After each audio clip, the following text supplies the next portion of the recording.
Supreme કોર્ટે આપ્યો। Supreme કોર્ટે પણ કીધું કે ન લોકસભા ન વિધાનસભા, सबसे ऊंची ग्राम सभा। ત્યારે આપણા મુખ્ય વાત કરી કે ગ્રામ સભાનો પાવર છે। અનુસૂચિત 5 વિસ્તારમાં ગ્રામ સભાની પરવાનગી લેવી પડે। આ વિસ્તાર 1996 અંતર્ગત આવે છે। તમારે આ કાર્યક્રમ કરવા માટે, તમારે આ પ્રકારનું પ્લાન્ટેશન કરવા માટે ગ્રામ સભાને કેમ જાણ કરવામાં નથી આવી? ગામ લોકોને કેમ નોટિસો આપવામાં નથી આવી? ગામ સભાની મંજૂરી કેમ લેવામાં નથી આવી? એવા સવાલો કરતા વનકર્મીઓએ, પોલીસ અધિકારીઓએ ઉશ્કેરાઈ જઈને આપણા 10 થી 15 આગેવાનોને પકડીને બળજબરી પૂર્વક અહીંથી પોલીસ સ્ટેશને લઈ જવા માટેના પ્રયાસો કર્યા। ત્યારે ગામના લોકો એમને છોડાવવા માટે આગળ આવ્યા। ગામ લોકો છોડાવવાનો પ્રયાસ કર્યો ત્યારે પોલીસના અધિકારીઓએ પૂર્વ આયોજિત કાવતરા મુજબ એ લોકોએ ગામના લોકોને દોડાવીને લાઠીચાર્જ કર્યો। હમણાં જ ગામના મુખીએ, ગામના સરપંચો, એમને ગામના પોલીસ પટેલે મને કીધું કે લગભગ 32 થી 35 લોકો ગંભીર રીતે ઘવાયેલા છે, એમને ઈજાઓ પહોંચી છે અને એ લોકો પોલીસના ડરના કારણે સરકારી દવાખાનાઓમાં નથી ગયા, પણ ઔષધિઓની દવા કરે છે, દેશી દવા કરે છે અને આજે પણ એ લોકોની સ્થિતિ ખૂબ જ ગંભીર છે। ત્યારે મિત્રો સવાલ એ થાય છે કે આ પ્રકારની સૂચના કોણે આપી પોલીસને?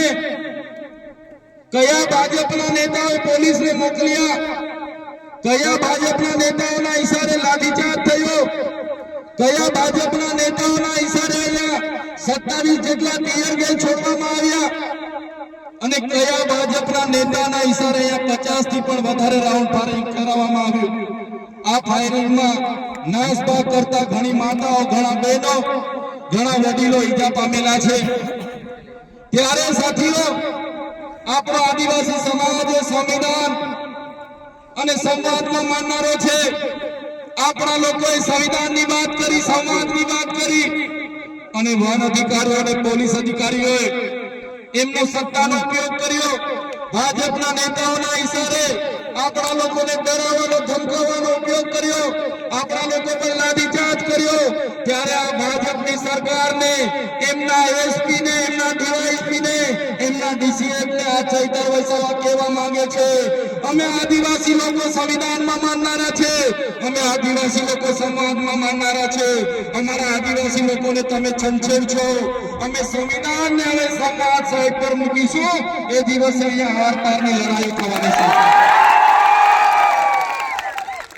આ આદિવાસી સમાજનો ઇતિહાસ તમે જોઈ લેજો। આઝાદીની લડાઈમાં અમારા ગુરુ ગોવિંદજી લડ્યા છે, ભગવાન બિરસા મુંડા લડ્યા છે, ડાક્ટર નાયક લડ્યા છે, ખાદ્ય નાયક લડ્યા છે, જલકારી બાઈ લડી છે, મહારાણા પ્રતાપનો ઇતિહાસ જોજો, અમારા પૂંજા ભીલ લડ્યા છે। ત્યારે આ સરકારોને અમે કહેવા માંગીએ છીએ, દેશની આઝાદીમાં પણ રૂપસિંહ નાયક જેવા લોકોએ અમારા સ્વતંત્ર રાજ્યની સ્થાપના કરી હતી। દેશના વિકાસમાં પણ અમારા આદિવાસી સમાજે પરસેવો આપ્યો છે, લોહી આપ્યું છે।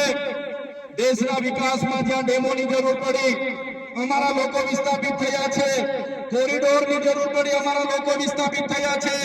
નવા નેશનલ હાઈવે બનાવવા અમારા લોકો વિસ્થાપિત થયા છે। એરપોર્ટ બનાવવા માટે અમારા લોકોએ જમીનો આપી છે। જળ, જંગલ અને જમીનો પર રહેનારો અમારો મૂળ માલિક આજે પોતાના સમાજ સાથે, આજે ગામથી, પોતાની સંસ્કૃતિથી, પોતાની પ્રકૃતિથી છીનબીન થઈ ગયો છે। આટલું બધું કર્યા પછી પણ અમારા લોકોને તમે રંજાડવાની વાત કરશો? તે દિવસે અમે તીરકાંઠા નથી ચલાવ્યા, 13 તારીખે અમે ભાલાપાલિયા નથી ચલાવ્યા, પણ અમારી માતા બહેનોને હેરાન કરવામાં આવશે। આવનારા દિવસોમાં તીરકાંઠા પણ ચાલશે ને ભાલા। અમે વિકાસના સાથે અમારે કોઈ નિસ્બત નથી, વિકાસનો અમારે કોઈ વિરોધ નથી, પણ આદિવાસીઓના ભોગે વિકાસની તમે વાત કરો છો, એને અમે સંમત નથી। એક બાજુ આઝાદીના 78 વર્ષ થઈ ગયા। અમારા લોકો આજે આઝાદીના 78 વર્ષ પછી પણ 2% રોટલાઓ માટે અમારા લોકોને શહેરોમાં મજૂરી કરવું જવું પડે, અમારા બાળકોના શિક્ષણ માટે શાળાઓમાં શિક્ષકો માટે આંદોલન કરવું પડે, સારી શાળા માટે આંદોલન કરવું પડે, પીવાના પાણી માટે આંદોલન કરવું પડે, જંગલની જમીન માટે આંદોલન કરવું પડે, અમારી ખેતીના પાકના ભાવ માટે આંદોલન કરવું પડે, અમારા યુવાનો સાથે જે અત્યાચાર થાય એના માટે આંદોલન કરવું પડે, મારી બે દીકરીઓ માટે આંદોલન કરવું પડે. ત્યારે અમે આ સરકારોને કહેવા માંગીએ છીએ, આ તમારી મનુવાદી સરકાર, આ તમારી સામંતશાહી સરકાર, આદિવાસી સમાજ હવે જાગી ગયો છે. સરકારને અમે કહેવા માંગીએ છીએ, હવે અમારો સમાજ લડેંગે જીतेंगे, जिंदाबाद मुर्दाबाद, आगे बढ़ो. हाय सरकार, हाय हाय, आवेदन निवेदन હવે અમે કરવા માંગતા નથી. તમે પાડલિયા ગામ સાથે જે અત્યાચાર અમે કર્યો છે, જો આવનારા દિવસોમાં જે પણ લોકો પર એફઆઈઆર થઈ છે એ એફઆઈઆર રદ કરવામાં નહીં આવે તો આવનારા દિવસોમાં અમે પાલનપુર એસપી કચેરીનો ઘેરાવો કરીશું. એકલા નથી, તમારી સાથે આખા ગુજરાતના આદિવાસીઓ ઉભા છે અને જે આદિવાસીઓને બદનામ કરવાનો એમના સરકારોએ, એમના મંત્રીઓએ કર્યું છે કે આદિવાસીઓએ હુમલો કરી દીધો, આટલા પોલીસ અધિકારીઓને હુમલો કરી મારી નાખવાના પ્રયાસ કર્યા, ત્યારે આદિવાસી તો અહીંયા 3 કલાક સુધી વિનંતી કરતો હતો કે સાહેબ, અમે અમારા બાપ દાદાઓથી અહીંયા રહીએ છીએ, 3 પેઢી 4 પેઢીથી અમારું ગામ છે, ઘર છે, અમારો કૂવો છે, અમે 2006 અંતર્ગત વન અધિકાર અધિનિયમ અંતર્ગત આ જમીન માંગવા માટેની અરજીઓ કરી છે, અમને સનતો પણ મળી છે, કેટલા લોકોની સનતો પણ પેન્ડિંગ છે, છતાં કોઈનું સાંભળ્યા વગર જે વન વિભાગ, જે પોલીસ અધિકારીઓ અને રેવન્યુ વિભાગે જે કૃત્ય કર્યું છે એની અમે નિંદા કરીએ છીએ, એને અમે વખોડી કાઢીએ છીએ. આજે અહીંયા લીગલ સેલના પણ મારા વકીલો, મારા એડવોકેટ ટીમો આવેલી છે. જ્યારે પણ આ ગામને ન્યાયિક લડતની જરૂર પડશે, જ્યારે પણ આ ગામના લોકોને લીગલી લડતની જરૂર પડશે, ત્યારે પણ અમે તમારી સાથે છે.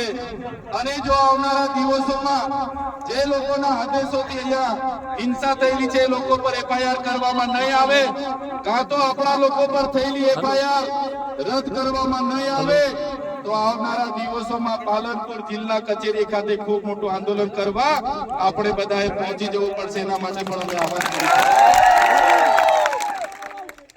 સાથીઓ, ગુજરાતમાં આપણે 15% આદિવાસી વસ્તી છે, 15% આદિવાસી વસ્તી છે. રાજસ્થાન આપણી નજીક છે, મધ્યપ્રદેશ નજીક છે. કોઈએ ડરવાની જરૂર નથી. જે લોકો સંવિધાનનું ઉલ્લંઘન કરીને આપણને ડરાવવાની કોશિશ કરે છે, ત્યારે એ સંવિધાન એ બાબા સાહેબ આંબેડકરે બનાવેલું સંવિધાન છે, જયપાલસિંહ મુંડાએ બનાવેલું સંવિધાન છે. અનુસૂચિ 5 માં મળેલા આપણા અધિકારો છે એને બચાવવા માટે આપણે બધાએ હવે આગળ આવવું પડશે. મારા યુવાનો, મારા વડીલો, મારી માતા બહેનોને કહેવા માંગુ છું, આજે પાડલિયા ગામમાં જે થયું છે એની પાછળ ઉદ્યોગપતિઓના હાથ છે, એની પાછળ ભાજપના મંત્રી તંત્રીઓના હાથ છે. એમણે પોલીસ અને વન વિભાગને એમનો હાથો બનાવીને આપણી સાથે લડાવીને, આપણને ડરાવીને આપણી જમીન મેળવવાના પ્રયાસો કર્યા છે. ત્યારે આપણે બધાએ પક્ષ, પાર્ટી, સંગઠન, સંપ્રદાય અને બધું જ ભૂલીને એક આદિવાસી તરીકે જ્યારે પણ આપણા ભાઈ સાથે અન્યાય થાય, જ્યારે પણ આપણી બેન સાથે અન્યાય થાય, જ્યારે પણ આપણી જરૂર પડે ત્યારે બધાએ એક અવાજ પર ભેગા થવા માટે તૈયાર થઈ જવું પડશે. નહીં તો આપણી જમીન આ લોકો આપણા પરથી છીનવી લેશે. ત્યારે સાથીઓ, આજે મારી તબિયત પણ નરમ હતી, પણ જે મારી બેન કાલે પરમ દિવસે એમના વિડીયો મેં જોયા, ગામના લોકો સાથે સંપર્ક કર્યો, ત્યારે મને થયું કે જઈને બેનને મળીએ, હકીકત જાણીએ. અને અહીંયા આવીને જોયું ને જાણ્યું, ખરેખર ખૂબ અત્યાચાર આપણા લોકો સાથે થયો છે અને પાછા આપણા લોકો પર જ એફઆઈઆર થઈ છે અને કોમ્બિંગ કરીને બધાને પકડવાની વાત છે. ત્યારે કોઈએ ડરવાની જરૂર નથી. ક્યાંય પણ તમારી સાથે અન્યાય થશે તો આખા ગુજરાતનો, આજુબાજુ રાજસ્થાન હોય કે મધ્યપ્રદેશનો આદિવાસી સમાજ તમારી સાથે છે. ત્યારે મારા વડીલો, મારી યુવાનો, મારા મારા ભાઈઓ અને બહેનોને અમે કહેવા માટે આવ્યા છે, જ્યારે પણ આદિવાસી સમાજની લડતની વાત હશે, જ્યારે પણ આદિવાસી સમાજ માટે લડવાનું હશે, એ સડકથી લઈને સદન સુધી અમે લડવા માટે તૈયાર છે, પણ તમારો બધાનો સહકાર અમને જોઈશે, ત્યારે આ લોકો સામે અમે સમાજ સામે લડીએ છીએ, સમાજ માટે લડીએ છીએ, સરકાર સામે લડીએ છીએ, ત્યારે આ સરકારોને ગમતું નથી. અમને પણ જેલોમાં નાખી દેવામાં આવે છે, જેલોમાં લઈ જઈને અમને ડરાવવામાં આવે છે, ધમકાવવામાં આવે છે, વેદના આપવામાં આવે છે, મારા પરિવારને પીડા આપવામાં આવે છે, છતાં અમે ડરતા નથી અને ડરીશું પણ નહીં. મારા સમાજના તમામ મુખીઓ, મારા પટેલો, મારા સરપંચો, મારા તમામ પદાધિકારીઓ, યુવાનો, વડીલોને અમે કહેવા માટે આવ્યા છે, જ્યારે પણ આદિવાસી સમાજ પર આફત આવશે, આપણી અસ્મિતાની વાત હશે, આપણી સંસ્કૃતિની વાત હશે, આપણી બહેનો સાથે અન્યાય થશે કે યુવાનો સાથે અન્યાય થશે, તો આ ચૈતરભાઈ વસાવા અને અમારી ટીમ અમે આગળ રહીશું અને